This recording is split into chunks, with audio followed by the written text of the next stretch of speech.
Sarah Martinez had always been different from other girls her age. While her friends spent weekends at the mall or watching movies, she was at the shooting range with her grandfather, a Vietnam veteran who taught her that precision came from patience, not power. At 19, she stood barely 5 feet 4 inches tall, with calloused hands that told stories of countless hours gripping rifle stocks and adjusting scopes. The decision to enlist came after her grandfather's funeral. As she folded the American flag that had draped his coffin, she felt the weight of his legacy pressing against her chest. He had always said she had the steadiest hands he'd ever seen, even steadier than his old Marine buddies. That night, she walked into the Army recruitment office in her small Texas town. The recruiter, Sergeant Williams, looked up from his paperwork with barely concealed surprise. Young women walked through his door regularly, but something about Sarah's direct gaze and firm handshake made him pay attention. When she expressed interest in becoming a sniper, he couldn't hide his skepticism. "Miss, the sniper program is extremely demanding," he said, leaning back in his chair. "We're talking about some of the most elite soldiers in the Army. Physical requirements, mental pressure, competition with the best marksmen we have." Sarah met his gaze without flinching. "My grandfather scored expert marksmen in 3 different conflicts. I've been shooting since I was 8 years old. I could put 5 rounds through a quarter at 300 yards. Sergeant Williams raised an eyebrow. "That's impressive for civilian shooting, but military sniping is a whole different world." "Then teach me that world," Sarah replied simply. 3 months later, she found herself at Fort Benning, Georgia, standing in formation with 47 other recruits. Basic training had been challenging, but manageable.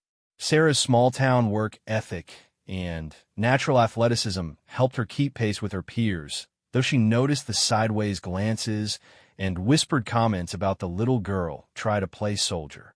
The real test came when they received their advanced infantry assignments. When Sarah's name was called for sniper training consideration, the reaction was immediate and brutal. Laughter rippled through the formation, followed by barely concealed snickers and head shakes. "You've got to be kidding me," muttered Jackson, a tall recruit from Alabama who had been the top marksman in their basic training company. "They're really going to waste a spot on her." Rodriguez, a stocky soldier from California, joined in. "My little sister could probably outshoot her. What's next? Sending cheerleaders to Ranger School?" Sarah kept her eyes forward, her jaw set in determination. She had expected this reaction, had prepared herself mentally for the doubt and mockery. Her grandfather's voice echoed in her memory. "Let your rifle do the talking, Mija. Words are just noise." The sniper training program was held at a specialized facility 30 miles from the main base. As the selected candidates boarded the transport truck, Sarah found herself sitting alone while the male recruits clustered together, their conversations punctuated with jokes about her presence. $20 says she washes out in the first week," Jackson whispered loudly enough for her to hear. "I'll take that bet," replied Thompson, a former college football player from Michigan. "I give her 3 days max." Their instructor, Master Sergeant Cole, was a legend in sniper circles. Tall and lean, with weathered skin that spoke of countless hours in hostile environments, he had confirmed kills in both Iraq and Afghanistan. His reputation for being merciless to recruits who couldn't meet his standards was well known throughout the Army. "Ladies and gentlemen," he announced as they gathered in the briefing room, "welcome to hell. For the next 12 weeks, I'm going to push you harder than you've ever been pushed. Half of you will quit. Another quarter will be dismissed for failing to meet standards. If you're lucky, maybe 5 of you will graduate with sniper qualification." His eyes swept across the room, lingering for a moment on Sarah. "This program doesn't care about your feelings, your background, or what you think you deserve. It cares about one thing: results. Can you make the shot when lives depend on it? Can you stay invisible when the enemy is hunting you? Can you function for days without sleep, food, or comfort?" The first week was a brutal introduction to military precision shooting. While Sarah had been an excellent recreational shooter, military sniping demanded an entirely different skill set. Wind reading, range estimation, target tracking, and ballistic calculations had to become second nature. During their first range session, each recruit was issued an M24 sniper weapon system, the Army's primary long-range rifle. The weapon was heavier than anything Sarah had used before, but as she settled behind it, muscle memory from years of shooting with her grandfather kicked in. The targets were placed at 400 yards, a distance that would challenge even experienced marksmen.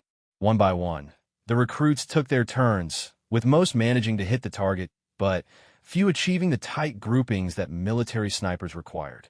Jackson stepped up confidently, settling behind his rifle with practiced movements. His first shot hit the target center mass, earning nods of approval from the other recruits. His second and third shots were similarly placed, creating a respectable 3-inch group. Not bad, Master Sergeant Cole noted, making marks on his clipboard. Definitely workable. Rodriguez followed with similar results, as did Thompson and several others. The pattern was consistent. Competent shooting that met minimum standards, but lacked the precision that separated good soldiers from elite snipers. When Sarah's turn came, she felt the weight of every eye in the group. The whispered comments had continued throughout the morning, with several recruits making quiet bets about how badly she would embarrass herself. She ignored them, focusing instead on her grandfather's training. She settled behind the M24 with deliberate care, adjusting the stock and checking the scope alignment. The rifle felt substantial in her hands, but not unwieldy. She had learned to shoot on her grandfather's hunting rifles, which were often heavier and more cumbersome than military weapons. The first shot surprised her with its smooth trigger pull and minimal recoil. Through the scope, she watched the bullet strike the target dead center. The second shot followed quickly, placed so close to the first that the holes nearly overlapped. Her third shot completed a group that could be covered by a quarter. The range fell silent. Master Sergeant Cole lowered his binoculars, a slight frown creasing his forehead as he studied the target through his spotting scope. "Martinez," he called out, his voice carrying clearly in the sudden quiet. "Run that string again." Sarah nodded, ejecting the spent cartridge and chambering a fresh round. Her heart was racing, but her hands remained steady. The second string of shots was even tighter than the first. 3 holes clustered in the center of the target with precision that drew sharp intakes of breath from the watching recruits. "Jesus," someone whispered behind her. Master Sergeant Cole walked forward to examine the target more closely, his expression unreadable. When he returned to the firing line, his eyes swept across the group of recruits before settling on Sarah. "That," he announced, "is what precision looks like. Martinez has just demonstrated textbook accuracy at 400 yards. The rest of you should be taking notes." The reaction from her fellow recruits was immediate and harsh. Instead of respect, Sarah faced increased hostility and resentment. Jackson's face had turned red with embarrassment, while Thompson muttered something about beginner's luck, loud enough for others to hear. That evening in the barracks, the tensions boiled over. Sarah was cleaning her rifle when Jackson approached, flanked by Rodriguez and 2 other recruits. "Nice shooting today, Princess," Jackson said, his voice dripping with sarcasm. "Must be nice having the instructors go easy on you, because you're a girl." Sarah continued cleaning her rifle without looking up. "The targets don't care what gender I am." "Right," Rodriguez scoffed. "Like Cole isn't playing favorites. Probably wants to look all progressive and enlightened." "Or maybe," Sarah said quietly, still focused on her weapon, "I'm just better at this than you are." The comment hit its mark. Jackson's face flushed again, and he stepped closer. "You think you're hot stuff because you got lucky one time? This isn't some county fair shooting competition, little girl. This is real military training." Sarah finally looked up, meeting his angry stare with calm determination. "Then, maybe you should start acting like a real soldier instead of whining because someone outshot you." The confrontation might have escalated, but Sergeant Phillips, their barracks supervisor, chose that moment to make his evening rounds. The group dispersed quickly, but Sarah could feel the weight of their resentment settling over her like a heavy blanket. The harassment continued throughout the second week. Her gear was mysteriously moved or damaged. Sand appeared in her rifle cleaning kit.